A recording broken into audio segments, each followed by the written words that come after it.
Okay, so I've been urgently typing away all through the presentation. And first of all, I would like to thank all of our guests today and speakers and panelists for their contributions and for sharing their knowledge and experiences with us, because this is really crucial in the whole dialogue that and our task that's ahead of us. And I'm just going to present, hopefully in some kind of structured way that will be trackable. If you get lost, maybe raise your hand. I will, because I'm combining my notes and another document. What I see is in this time, we are working in a field that demands for us not only to create our art and cultural programs, so not only the concert, the festival, the painting, the dance performance, the film, the book, the work itself, but to consider how our work and our programs contribute to meaning making in our communities, how they contribute to the history, to the memory, and to the identity of that community. And I think that this was a really key point taking away from the panelists. Barbara Kozel-Podlager expressed the importance of cultural education in creating a public hungry to participate in cultural activities and to be informed participants in the process. So again, it's relating back, not only is our task producing the work, but educating and creating literacy and doing outreach. In real estate, the common phrase is location, location, location. And here today we might consider audience, audience, audience. But is that audience an aggregate of individuals or a cohesive group, as Peter Buckingham described? In his informative and dense keynote, which was, I think I need another day to digest it all, and I'm really glad for a lot of new names and input there. Peter Buckingham tells us that the audience is actually both. He reminds us of the pitfalls of artistic creation when we don't have the audience in the mind. He linked the audience development process and why it is important to the work of clinical psychotherapist Wilfred Beyond. Did I get it right? And who stated that the threat to most groups is internal, that of falling into emotionally satisfying but ultimately effective behavior. This one is going to take me a little while to digest, but what happens in these groups is they fall victim to tacit underlying assumptions. And he mentions dependency, fight, flight, and pairing, giving examples of how seemingly well-minded institutions have fallen into the traps of these assumptions, especially regarding the concept of the veneration of the artist. So again, this idea of putting the creators of the work on a pedestal, and how can we diminish that relationship and change the dynamic, basically. They develop these people who fall into these traps develop well-meaning audience development strategies, but they remain entrenched in seeing the audience in the outdated role of passive viewers who want to be told what to see. Today, the situation is quite different. People want to be involved. But how do we reach those people who want to be involved in our projects? The key is to think about the individual, to think about one person and define him or her in the totality of his or her existence. Says Peter, we need great art and we need great creativity. We need it to challenge our views of the world. We are addicted to being groups and individuals. What does the audience really want? Excitement, emotional joy, challenging experiences. So just take a minute to digest that again in the context of what you're doing, because I think probably everyone today is trying to find a place where how those words can relate to the work that you do in your organization. Our panel guests today have presented a myriad of approaches and methodologies of how they deal with the concept of audience development. As we have seen, some of the approaches are specific to the artistic discipline or sector in which they are working, but regardless of the specific characteristic of the art form, there are some similarities. And what I found was really, in the first session, the words I kept hearing were collaboration. learning from partners, trust, building trust. And so collaboration is absolutely key and often takes place across disciplines and across sectors. So not thinking just in our own little enclave, but also going outside and trying to bring something back. And this relates also to learning, so that it's a two-way process. And some of the people in the first panel do not consider their activities as audience development. And I think that we're in danger of this term almost becoming a dirty word and kind of being this buzzword that we actually want to avoid.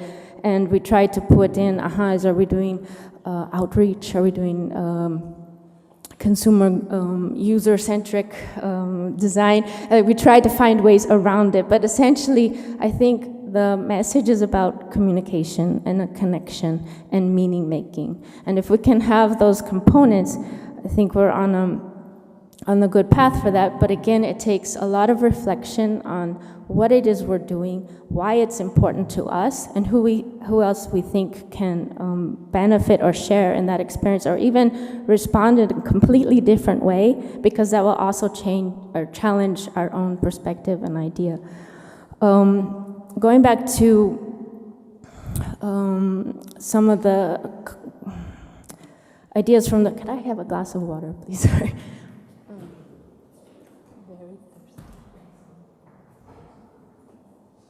Okay, thank you. So we're going back to this idea of the first session, and the idea of, do we do audience development, or do we do cultural literacy? Do we do education? Are we doing film literacy, as Petra calls it, or cinema education? Mateusz uses the word word of mouth. They all kind of relate to the same thing: exchange, communication, learning, sharing.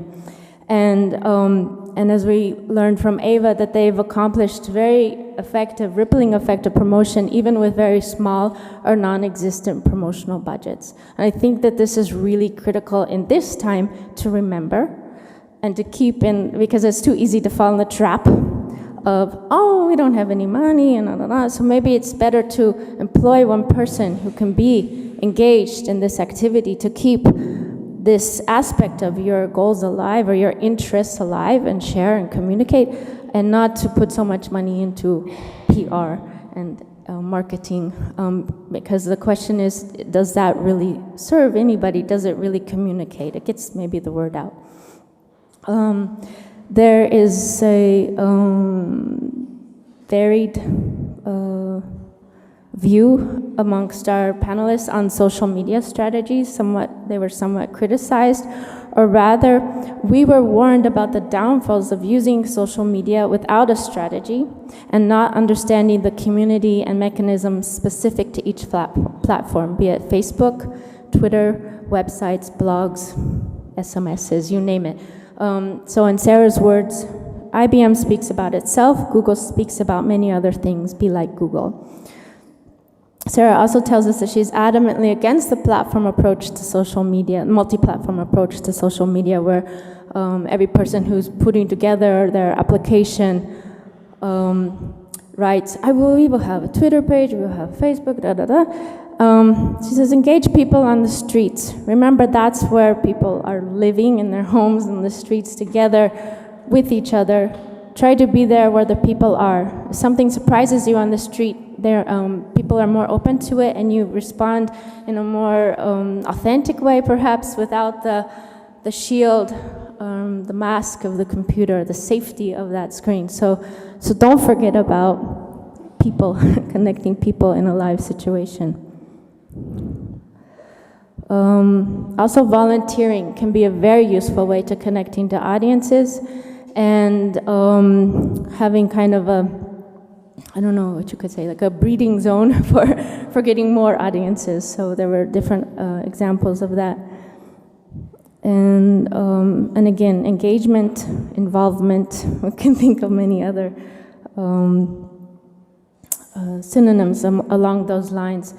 And I think what's important, I'll reiterate the three main questions that Sarah asks filmmakers but which I think can be applied to any project, and I think can be a good starting point when you're in your office or with your team and you're having a meeting and you're brainstorming what will be our promotion strategy, especially now in the context of applying for grants for the October deadline or in any project. And Luca was very helpful in reminding us that there's always this kind of pragmatic moment where our ideas and our innovations still have to be communicated to funders in a way that may or may not suit what is really in our hearts. So this is somehow this key moment, how to stay true to ourselves and communicate on the broader way. And so Sarah's questions, I'll reiterate them.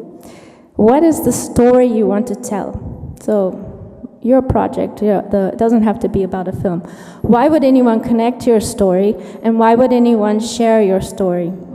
And when I wrote those questions down, I said, oh, I thought that's really funny, because I wrote a similar email to someone recently this week who asked me to help them write an application for their project. And I said, look, you have to convince me immediately, in the first 2 sentences, that your project is for me. And if it's not for me, that I know somebody for whom it is for, and I'm gonna go tell that person. You know? And if you can't do it in 2 sentences, at least in those first 2 sentences, convince me to keep reading further so that I will find out more. And this is, I think, really vital. And another colleague, his criteria is what makes your project sexy. And it maybe sounds banal or kind of crass, but I think in the end it's like, what is it that is attractive, inviting, special and unique? And you know, the flower you want to pick, the person you want to meet on the street, I don't know, the food you want to eat, those are all things that we have an emotional response to, and that's what we should remember about our audiences that we're trying to develop. So I think I appreciate very much the information that Dragos shared with us about his approach to redefining the role of the museum in his community. And what I saw in that is that he must be a very busy man, because he has really taken on the role of advocacy in this, and I think that's something also to be learned for, that it's never enough. Also, as Matthias says, it's not enough that we do good quality art projects and that we make our reports to the EU and whatever, but we constantly have to be promoting that, to sell the project back to the funders, back to our politicians, back to the local community. Look at what we did. Can you believe what we achieved? And they have to hear that message over and over again, because we forget that we get caught up in the excitement of what we're doing, and we forget to tell again at the end of the project, after we had the audience, that look what we did, and to promote the back end of our achievements. And I think that that's maybe another audience that we often forget to include in our work. And lastly, I asked the question about educational issues for a purpose, because I feel that that's maybe what we need to keep in mind, and also as institutions, if we're looking for sustainable strategies, we have to engage in the communities and find the people who will continue our work ahead or challenge us, because I don't want to at all I'm not a believer that, oh, the younger generation is lost, and but I think that we need to find how to communicate with them and how to pass along the memory, the history, the identity of what we have experienced to the new one, and also listen to how they perceive the world into which they're coming. So I will close this statement there, and I'm sure I forgot many other things I wanted to say. There will be a summary of this online at a later date, so you can read further, and that's it. And thank you very much for coming. I'll turn it to you. Wasn't she great?